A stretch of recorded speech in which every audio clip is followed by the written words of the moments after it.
Well, I want to thank you and all the people who work with you, and of course the audience that's been with us for over 14 years. And I think you and they deserve most of the credit. My input is basically to say, look, this is my experience. This is where I want to reality test some issues. And as you know, sometimes I make a prophecy and often it becomes true. But it's not a question that I'm just throwing it out in the air. It's based on a lot of the issues that I know, the past experiences, but it really resonates with the American public. Now, we are at a point where we do have what I think the most effective revolution we've had in over 40 to 50 years without fighting, without guns, without weapons. And I see this all over the United States. I just traveled over 4,000 miles, and you can hear the rumbling. You can hear the fact that people are questioning Hillary. They're now talking about her illness or Parkinsonism. And then you find out, as a result of all of the things that we've done, including you and the audience, then Michael Savage, Dr. Michael Savage, whose PhD is in ethnocentric medicines or ethnic medicines, which is a PhD program, was thrown off the air on WABC for simply reading the diagnosis that I made, Dr. Drew made, and a bunch of other doctors. Yeah, he has one of these rare, almost medical degrees in its classification, correct me if I'm wrong, because it's the original apothecary, and that's a pretty high-level degree. He's a really smart guy, 400 stations. But listen, he's suddenly radio silent. He told me last week in front of the crew here on Skype in the break, he said, Alex, I don't know how long I'm going to be on the air. CBS is really censoring me. I want to air this interview on my show today, but they're not letting me. And he was really upset. So the point is, this really shows how desperate they are, and that's what I'm getting at. We have the Pope coming out, and I hate to interrupt you, but I got to toot your horn. You were on 2 weeks ago, and you said that Tim Kaine, who had attacked me that very day, saying I'm this horrible, evil, deplorable, racist person with no evidence, her VP was basically a Jesuit operative, and that their failed system was feeding Hillary's agenda. The Pope came out in a Catholic newspaper, it's on infowars.com, and word for word quoted Hillary and Kaine about the deplorable conspiracy theorist media are terrorists, these are quotes, and should be shut down. For me, that's incredible proof. Is he getting talking points from them, or are they getting them from him? Because this is word for word. Both ways. Let me reiterate what I've said to you and what I've written for over 10, 15 years. I knew the Pope when he was the Jesuit director under the Argentinian colonel coup, a military coup, which killed thousands and thousands of people by eliminating them completely. I was asked by the Argentinian military in the late 1970s during the Carter administration to come over to Argentina and assist the colonels in basically dealing with what they called communists. Now, what they meant by communists were innocent citizens as well as innocent Christians, primarily Catholic priests, Catholic nuns, who were herded together underneath the military colonel supremacy of Argentina with the blessing of the Pope. The Pope was then the director of the Jesuit council in Argentina. And in fact, didn't he, the word is they even used confession to have a list that was handed over. Well, he not only helped and worked with the colonels and allowed many of the colonels to kill and abscond with Jesuit priests, 2 of them who were arrested and eventually tortured, and sanctioned the torture and the death of 4 other nuns. So this Pope is exactly like Pope, the one who was a former Nazi, and so on and so forth. My interest is not so much in the Pope, but what you said, Alex, and I didn't realize that he was stupid enough to literally take the words and to try to rationalize the fact that Kaine, of course, was a Jesuit. The reason is I treated these guys. I used to treat them. Sure, well, you said it looks like Hillary is being run by Jesuits to a certain extent. Well, but I mean, now we have them word for word, sir. What I'm saying is they are word for word copying each other. So they're in lockstep at this point. Correct. But what's happening, Alex, is, let me get it clear. Sure, go ahead. Sorry. It's exactly what you said. It's not a question of malevolence only. It's a question of incredible stupidity and a lack of understanding of how self-incriminating both Tim Kaine was, because he was, in fact, working with Negroponte, a very good ambassador, but at the same time a strong operative with our CIA. We had a very strong presence in Honduras. I flew there and then went on to Noriega. The generals in Argentina who asked me to come forth, I have to thank Secretary of State Vance under Jimmy Carter, who said to the generals that if Dr. Pieczenik doesn't want to work with you, he will not work with you. And not only that, I went up to the Secretary of State and asked him, could I work against them? And I did. And eventually we were able to get rid of the colonels and eventually get rid of the Jesuit director, who then went on to become the Pope Francis. Amazing. So what does this signify? I mean, you brought it up, so it must be important. What's happening, Alex, and let me tell the audience, it's not about me or people like me. It's that there are people in this country, in this wonderful country, and all over the world, Catholics, Jews, Muslims, who stand up to the overriding suppression and terror of any system. In Argentina, people were disappearing night and day. The Jesuit director, at that time he was cardinal, was so frightened and so compromised that he had nothing to say and, in fact, was collusive. In the real world of civil law and even Catholic law, this Pope should be indicted for collusion and murder. That's what I said. I've said it for 30 years, and I will not step away from that. In fact, what happened is I created the Brer Rabbit in that Jesuit Pope, and in fact, Tim Kaine stuck to it, and Hillary, because they don't really understand the history of how the Jesuits worked for us, both on the CIA side and as well on the theological side. At the same time, Hillary has been so porous in her reality check and so vulnerable that, in fact, the reason I called up and I wanted to talk to the audience was that I was somewhat disappointed with Trump, because... That's my next question. What do you make of that performance? I know he was advised... I was not happy. And the reason I'm not happy is the same reason I called up many months ago to say Manafort has to go. And in fact, I will categorically state it again, and Trump will not like this, neither will his group. He cannot have the group that he has now. General Michael Flynn is a great DIA. He's a defense intelligence agent, but he is not a psychological warfare. Well, he's not the one advising. He's basically trying... No, I mean, there's no one there who understands, who has had the experience, and I'm going to say I've had it in 2 different administrations. No, I know. You've overthrown countries and propped them up. I'm not talking about that. I understand. So how would you advise Trump? What would you say? No. What I'm asking now, I can't advise it. What I can tell him to do strategically is very simple. He has to get rid of the people he has there. He starts with a group of 3 and ends up with two dozen people. When I worked with Baker and Roger Ailes knows this better than anyone. You need to know the psychological dynamic of Hillary working in a very constrained period of time over 15, 20 minutes, and how she baits him. At the same time, he has to know how vulnerable she is. So what's her vulnerability? The fact of the matter is that her agenda and resume is a complete vulnerability. Sure, I'd bring up all the failed states. I'd bring up ISIS killing Christians by the hundreds of thousands. Not only that, it's even more basic than that. You know, he started to do this when she said I was a senator, then say, in fact, well, Hillary claimed you would bring in 200,000 jobs. Over 8 years, there were no job increases. As a matter of fact, there was a 25% decrease in jobs.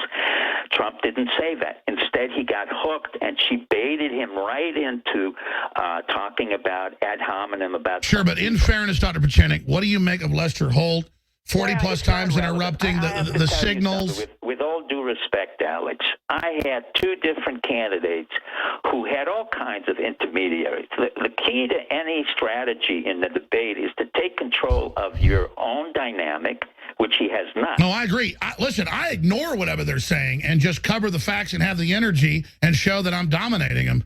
That's correct, but you're a little bit different in the fact that you do have this history of consistency. You know what you're talking about, and you don't have to deal with an interloper. In this case, Trump is really coming off of his own narcissism. He can't do that. There is no one there who can put him in check and say, look, This is what you have to do. These are the steps in a psychological warfare when you're dealing with somebody over a 5-minute period of time. It's not the same as you're dealing with them over 3 years or 4 years.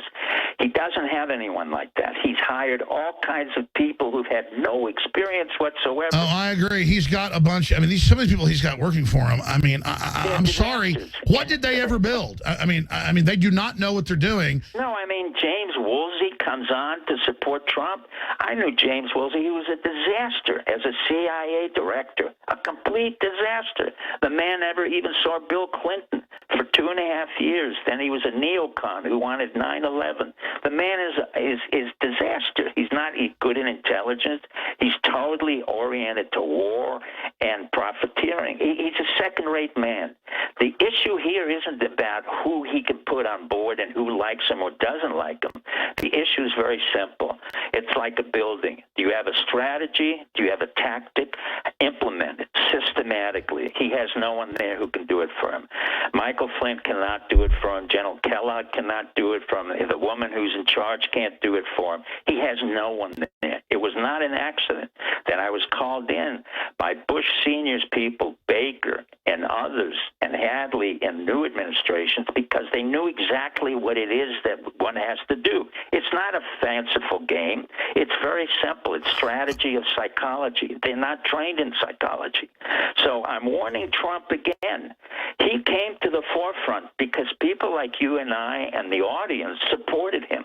But I can assure him that that audience is getting very disappointed with him. Sure, he has to continue to be a populist. This isn't where you just become a politician. No, and now that but you're that's not only that. He has to be... Alex, he has to be able to articulate what he's... Well, let's come back then and spend 5 minutes. You're going to be Donald Trump with Hillary. What you say to her. Then I want to get at other geopolitical things that are taking place and more with Dr. Steve Pieczenik. I'm Alex Jones. Infowars.com is our website. They're trying to censor it, spread that link to everyone. And it just seems to go with the territory with these type of sellouts and sycophants. Now, humor me, Dr. Pieczenik. Before you get into Trump and where you see this going and what's happening, I didn't bring up, the Russians when I'm supposed to do an interview with them, bringing you up, or I didn't bring up the CIA, visiting or whatever, to act impressive on air, obviously. I want folks to know how real this is and that a show like this can actually have them all shook up and not knowing what to do and Hillary attacking me. I think that speaks to weakness, not our strength. And so I wanted you to talk to specifically the battlefield right now globally, who some of the factions are, and where you see this going. Let's just hypothetically say Trump doesn't get in, which I think he will if he plays his cards right. He's on the wave of a populist movement. But like you said, if he starts waffling, why does it matter? Maybe it's better Hillary gets in as she's collapsing, looks completely mentally ill, though that's dangerous. Maybe that totally discredits these people once and for all. They were so arrogant, they forced another Bush/Clinton dynasty in. I mean, just how do you see the tea leaves, basically, is what I'm getting at. And why is the power structure openly saying now they want to censor everything, which seems to be a really desperate move, showing they know they're in major decline? Well, I think you've said it very clearly, Alex. The power structure, not only here but all over the world, is unified in one element. They are afraid of this. We're outliers. We're the black swan. You were the black swan on radio and on the internet. Ironically, I was the black swan in writing about cyber terrorism, cyber nation 20, 30 years ago under the Clancy franchise. So what they're afraid of is that the words we speak, they're quite accurate, and more often than not, we tend to be very accurate in our predictions. I don't say my predictions, but our predictions. As you said, a year ago or many years ago, I brought up the issue of the Pope repeatedly. I accused the Pope as a physician of complicity in the murder and torture of Catholics in Argentina who disappeared. Yeah, that was over a year and a half ago. That's correct, as well as the Jesuits and nuns who were killed by the colonel. And now he's speaking probably about you. That's not anything. When he says conspiracy theorist journalist must be shut down. Catholic, and I attended Catholic churches in Albi, in Toulouse. But the second part is that I accused the Clinton administration and the Obama administration of such massive corruption that James Comey is sitting there like a fool, a moron, and a pathetic idiot who can't answer a simple question that's given to him. Why did you offer impeachment to criminals, and including Lynch, Merrill, the woman who's, what's her name? No, not Loretta Lynch, but the chief of staff for Hillary, who was also in his law firm. So the corruption of Lynch, the corruption of Brennan, the corruption of our military, all lies within the system of Obama, Clinton, and the Bush. Sure, Cheryl Mills or Schultz? Cheryl Mills. Cheryl Mills was in the same law firm as Comey. He should have recused himself. He and she were in the same And as a psychological warfare expert, one of the leading ones out there, Pieczenik, just stop for a moment, Doctor. That's what I mean. As a top, psychiatrist looking at this, because as a layperson, it's like Emperor's New Clothes. Don't they get there burning themselves down in front of everyone? Yes, but with all due respect, Alex, what happens when you have massive self-destructive behavior? That's what you're seeing. Comey was put on the spot, thank God, by our congressional operatives and our congressmen who said correctly, why are you offering immunity? Why have you not followed through? And Comey cannot answer the questions. And he can't answer it because he's lying. He knows he came to that position as a result of collusive behavior, compromising his integrity and compromising the integrity of the FBI. John Brennan compromised himself long ago. He was known as a secondary operative. He was really an analyst. In the intelligence community, Brennan was not considered very bright. So who brought him up? The Bushes and the Clintons, because they could manipulate him. Remember, a system of politics depends on vulnerability and pandering, not on competency. You and I have to depend on competency. The American public has to depend on competency. They don't pander. That's right. We've got to make our kids lunches. We got to pick them up. We got to pay the bills. Yeah, we got to change the cat box. We got to take the dog for a walk. We got to pay the taxes. We got to show up. They just sit up there and why do you think, I asked a question earlier, I have all these clips we can play, but I'm sure you've seen them. This new thing where they go on TV and laugh about how dumb we are and admit they're lying to us and celebrate it on Charlie Rose, celebrate it on C-SPAN, celebrate it and say, thank God we're dumb. What is that? Well, all that is fear and a secondary issue. It's a distraction from the main issue where they realize they're highly vulnerable. So that's them acting competent. That's them whistling past the graveyard. Is that them whistling past the graveyard? Well, it's not only whistling past the graveyard. They're in the process of self-destructing, and they don't know what to do. They don't know how to strike out. In the same way that Trump should have hit Hillary about her father, who was a Jew, didn't like the fact he was a Jew, changing his name to Rodham, was a man who abused her physically and mentally as well as a mother, and never made a penny. Yeah, let's talk about the CIA file on Hillary, her real background. Let's talk about that. Well, the CIA file on Hillary is that I wouldn't be surprised, quite frankly. I don't want to say this again. We don't want to get the Justice Department in here, but let's just not play games. Let's just get it out. Well, there's no playing games. The problem. No, I'm not saying you are, but let's. As a psychiatrist, what do you? I mean, we know about her history. We know her dad was a mob boss in Chicago. We know he was Jewish. You're half Jewish, and nothing wrong with that. Point is, she's not. She's ashamed of that. I'd be proud of it if I was her. And let's talk about why she's so mentally ill. She's ill right now because she came to the point in her life where physically and mentally she has self-destructed. She has Parkinsonism. It's an issue of neurological damage. It's been there for years, 4 to 5 years. Columbia Physician and Surgeons has the record. They have the neurological evaluation. They have the CAT scans, the MRIs. She picked a little doctor who attended my Cornell Medical College, and she lied, this doctor. But Columbia has all of the records. We don't see MRIs. We don't see the CAT scans.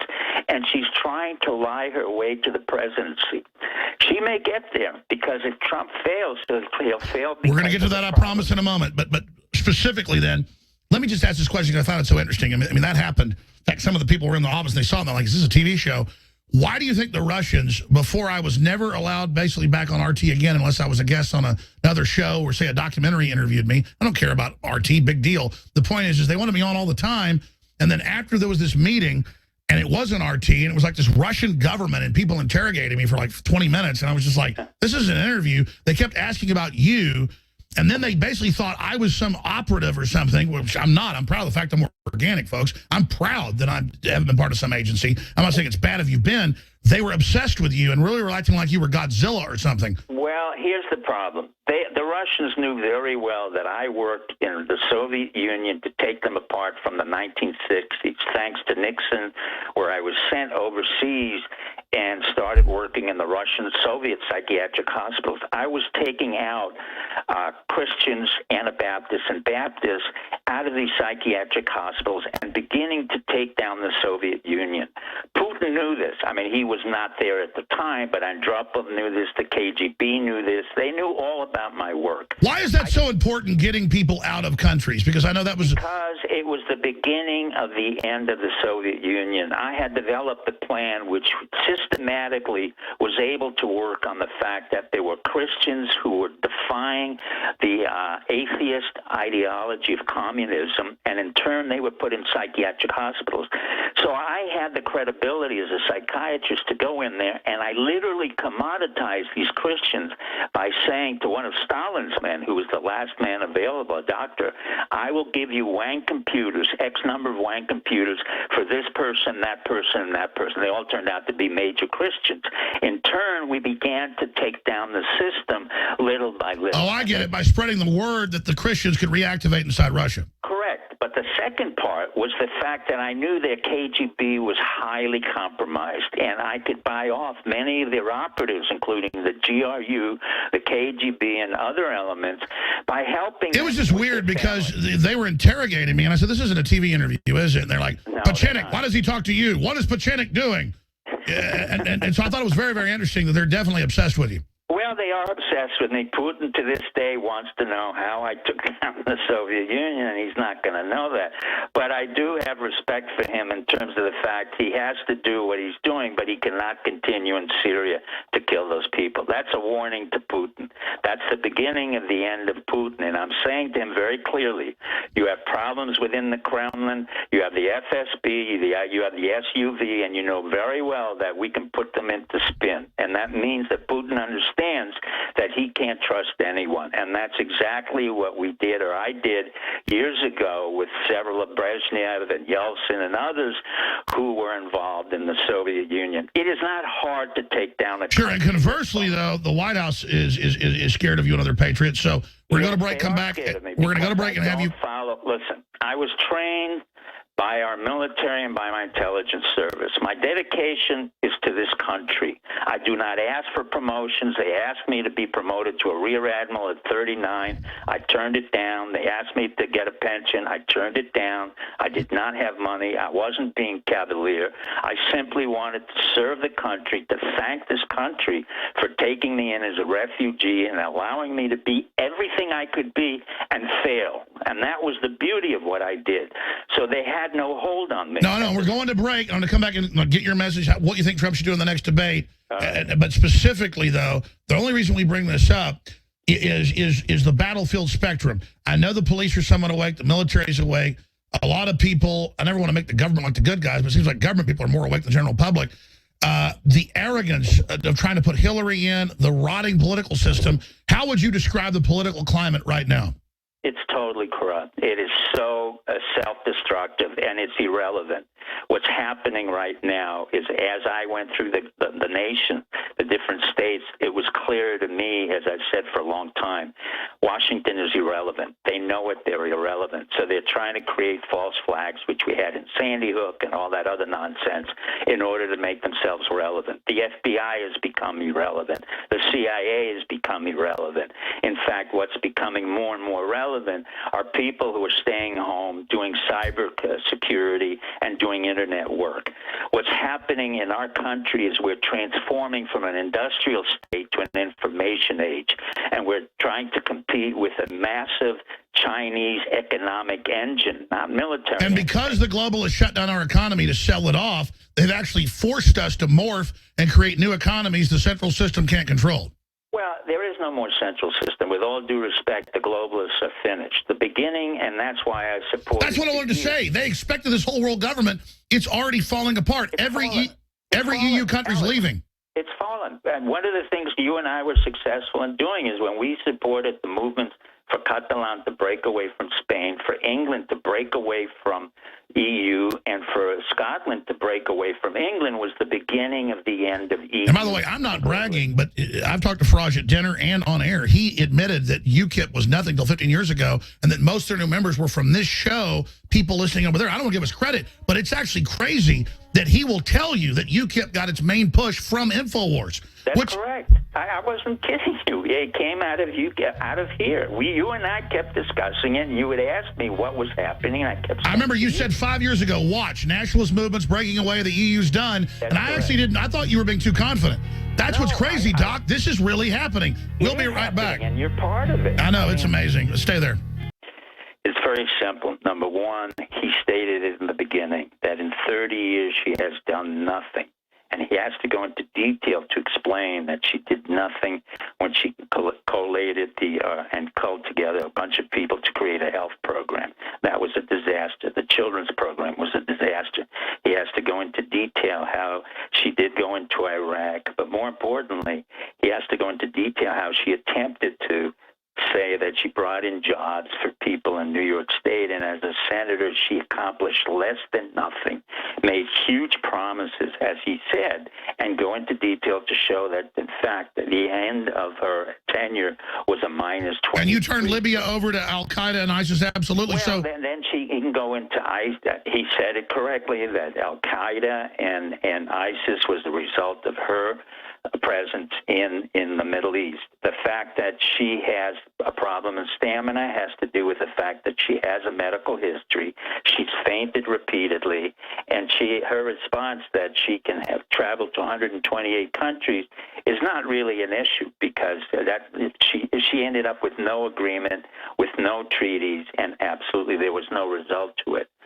And because she didn't care. She was just being paid by foreign powers to sell us out. Well, that's part of it, but I don't want him to get into a tit for tat fight. At the same time, he can explain. He could just say, "You're the past, I'm the future. You represent everything correct, everyone hates." Alex, that's exactly the point. You are the past, I am the future. You couldn't have said it better. And in the future, and what he can do and really stump her, put up a PL sheet and a balance sheet in front of her, irrespective of who the intermediary is, the moderator, and say to her, please read the profit and loss statement and tell me what it means.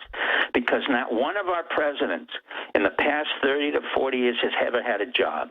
Neither Bill Clinton, Bush Jr., Obama. That's his strongest suit. Had a job. They act like it's a weakness that he's an outsider. That's what we need. Well, but the contrary, he has to show how important it has been to be able to read a balance sheet, a PL statement, and not defend himself the fact that he had $635 million in debt against an asset that's worth $10 billion. He's correct, but the people don't understand that. Nor does he have to be caught into the tax issue. What he exactly. Most of my company is in the black, but there are areas that are in debt because that's part of the plan to pay it off. I mean, well, that's what you're doing. But the general public doesn't understand that.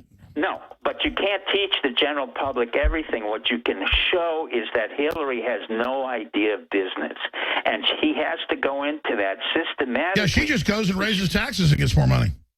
I'm sorry? She just goes and just takes people's money. Well, she has no idea. She has no real strategy. In fact, her whole team is really nothing more than sycophants whom I've known for 20, 30 years, second-tier quality. They're not really very good.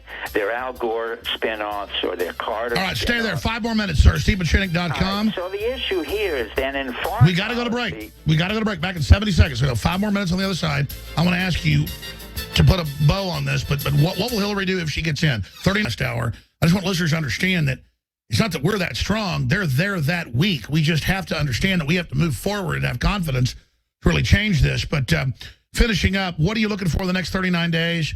Let's just hypothetically, if Hillary gets in, what do you see happening there? I mean, I think their incompetence is really the most frightening thing I could imagine.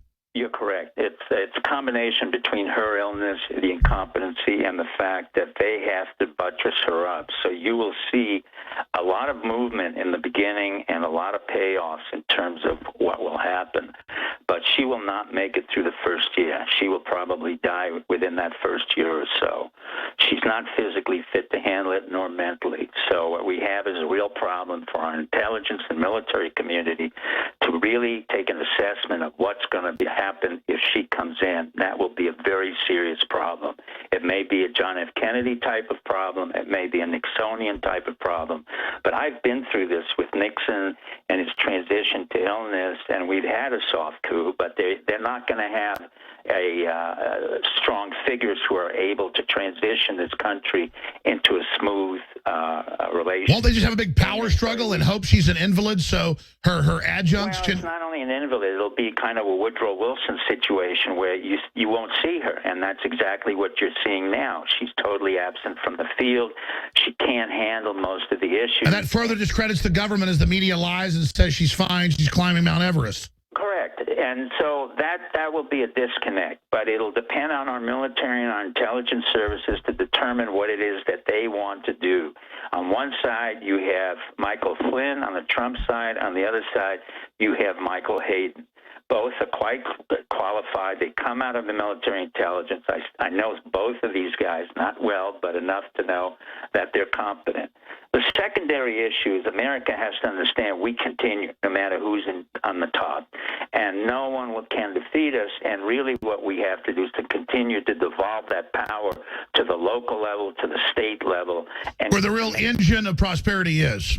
Well, the real engine of prosperity, quite frankly, is one of the most beautiful things I've ever seen in the past 2.5 weeks, traveling 4,000 miles, is the intermodal traffic systems that I've seen trucking between the trains, the ships, and our trucks. We're a formidable country. And sure, even though the trains weren't upgraded, Eisenhower's plan with the roads really sets us apart. That's correct. The genius of Eisenhower has still not been appreciated. A man stopped the war in Korea, he built our roads, and warned us of the military-industrial complex. That's what we need right now. We need another Eisenhower. Can Trump... And he built the roads not just for the economy, but nobody could ever invade and win after those roads were built. Well, nobody did invade us. The only people who invaded us was Bush and Clinton and the internal... That's it. And that's why they claim that I'm a Russian agent or whatever, because I don't want World War III. They can claim whatever they want, but calling us... Well, what do you make of that? I mean, in 30 seconds, what do you make of this ridiculous thing that Trump's a Russian agent? That's absurd. He's no more a Russian agent than Hillary's a Russian agent. Both do businesses with Russia. Podesta, who's the right-hand man to Hillary and is totally corrupt. Uranium. The Podesta group does business with Russia, Ukraine, and so does Manafort, and so does Trump. So that's equal. That's not the issue anymore. All right, Dr. Pieczenik, always informative. Thank you so much. It's a pleasure, and God bless you. God bless you. StevePieczenik.com and Alex Jones, infowars.com. I'm going to punch out. Anthony Cumia coming up, hosting the 4th hour, straight ahead. Big